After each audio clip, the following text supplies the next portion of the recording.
Hi, this is my review of Roland INTEGRA-7 and I've been using this synth for a couple of weeks now. And it's not the musical demo, it's a pros and cons thing, personal opinions and some tips I found useful to set up communication with the iPad editor and the Windows VST editor.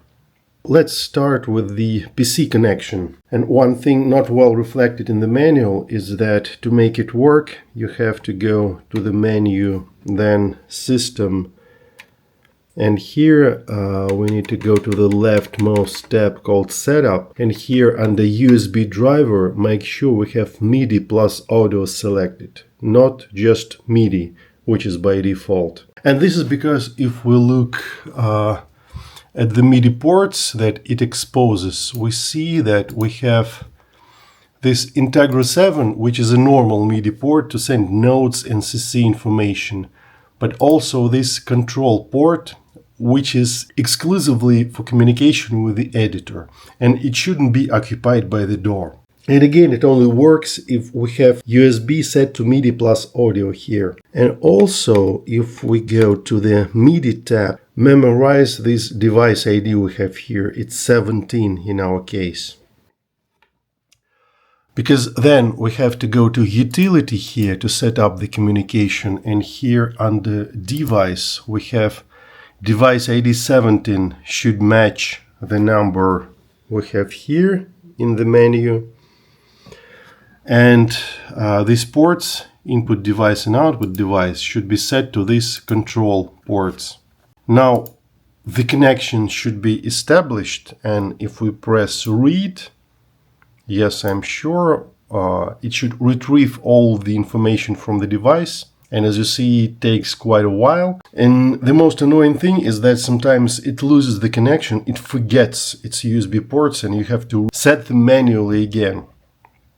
Now we synchronized, and I won't go into detail here. What you can do under Studio Set, you see all the selected tones for all the 16 parts. You can control level, pan, chorus, reverb, mute, this basic kind of stuff. Then under the tone you have some additional controls for each tone or part, like vibrato, monopoly, level, this kind of stuff. Then under effects you have control under the effects per part, and this is cool about this synth is that it has dedicated effects unit for each part. So all 16 parts, they have their own effects units, and they also have shared chorus and reverb and master EQ.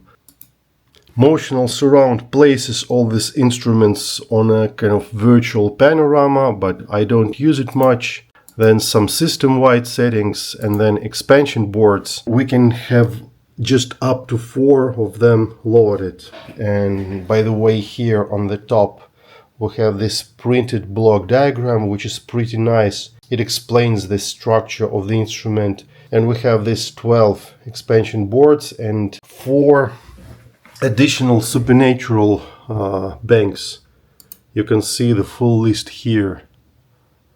So you can set up which one loaded at startup, but then you can change it manually at any time. And that's basically it for the PC editor. My complaints about it, as I said, is that sometimes it forgets its USB ports and that the user experience is sometimes kind of laggy. So this step switching may take up to 1 second, as you see here. And also one small complaint is that sometimes fonts kind of misalign, so it doesn't look as polished as the iPad application we'll check next. But on the good side, it works, it's pretty intuitive, and I didn't have any crashes. Apart from the thing that it forgets ports sometimes, everything else works fine. Now the iPad application, as you see, it's much more glamorous. I have this iPad mini. I wish I had a bigger one for this, but anyway, it works nice. And now let me explain how I connected this iPad to the synth. First of all, in theory, it should work with the USB connection, and I tried it before. I connected USB from my iPad, and it's USB-C, it's the newer iPad, to the synth. using this type of cable, but it didn't work. Then I found out that there is a USB dongle, special expansion by Roland, but this original Roland expansion dongle is kind of unobtainium for me. So I read somewhere on the forums that it's actually some common dongle rebranded with the Roland brand. So I tried to get the non-original one, and here is it. It's called Netgear N150 wireless USB adapter WNA 1100. This is the box. It's around 11, maybe 12 US dollars converted. I thought the price of error is small, so if it doesn't work, not a big deal. But it worked like a charm. You see it here, this dongle. And the second thing, I tried to set it up reading the manual, and it was a big mistake because in the manual it's overcomplicated. So let me tell you how it worked in my case. If you go to the menu and wireless, make sure under options you have this ad hoc mode turned off. Ad hoc means is that you connect it directly to the iPad, bypassing your home Wi-Fi network. We don't want that because I guess everyone has home Wi-Fi network. And what you have to do is that go to this one, select AP. I won't go there, it's that simple.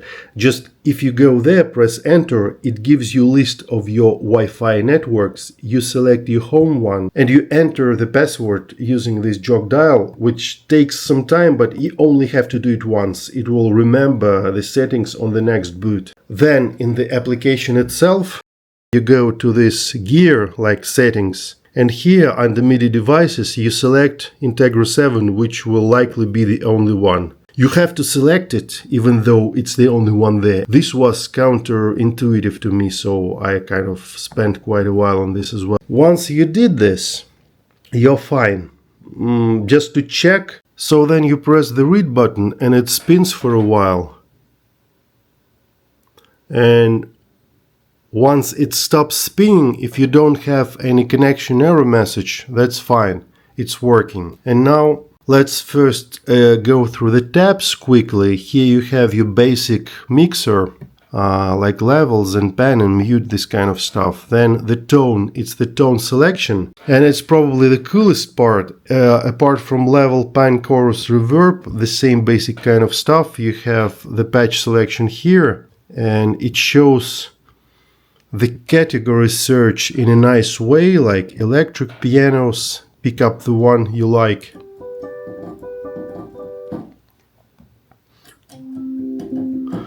Organs, keyboards, electric guitars.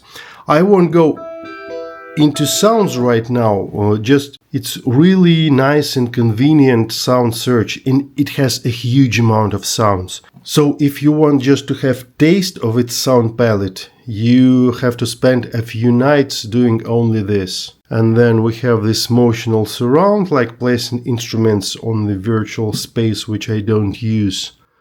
Then we have this supernatural synth tone not selected, it says. It's kind of additional editing, but it's only for the synth sounds. So to make it work, let's go here and select some sound from the supernatural bank. So let me go to synth. Let's take something like, for example, JP8 pad number 1.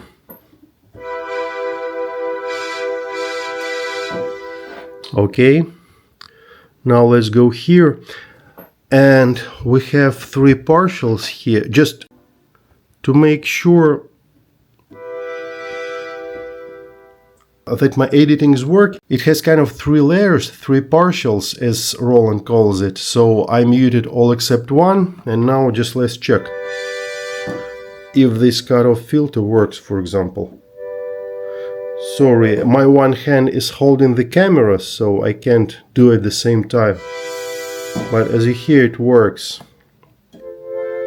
So yeah, it gives you some essential editing of the synth patches, which is cool. My main complaint about this iPad editor versus the Windows VST editor is that it doesn't have control over the per part effects, these dedicated effects per part. Other than that, here we choose our expansion boards. Other than that, it's quite a cool application, and if you have this synth, and even if you are not an Apple fan, as I am, for example, just get the older iPad and configure it to use with a synth. It's a really cool experience, like if you want to select and explore the sounds, and just get this cheap USB dongle and it will work.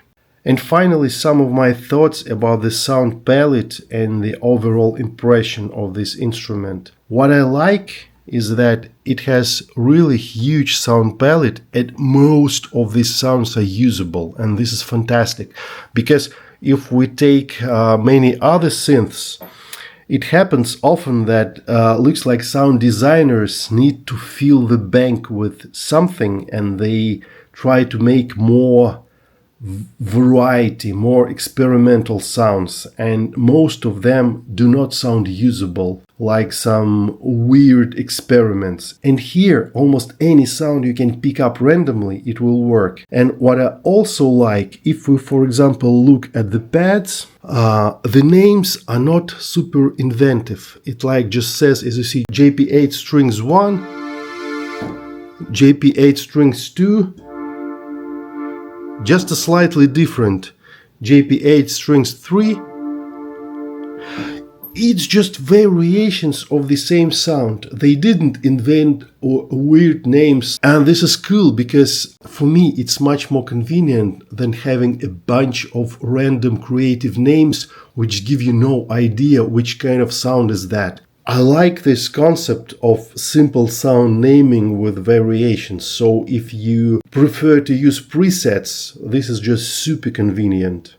And again, I want to emphasize that most of the sounds in this synth are usable, unlike some other synths. And I noted to myself that once I browsed the sounds, I had the desire to play certain pieces of popular songs with certain sounds, so it feels really inspiring. And last but not least, it has fantastic guitars, mostly electric guitars, and fantastic pianos. Guitars, both acoustic and electric, I use them with the Blue Arp. And with these electric guitars, it just makes wonders. And acoustic guitars are good as well. Maybe not better than the Motif XS, which has exceptional guitars, just a little bit different, but they're both good. So if you want me to make more demos sound-wise, especially with Blue Arp and the guitar mode, please support my humble channel with like and the comment. It means a lot to me. And now, thanks for watching and see you next time.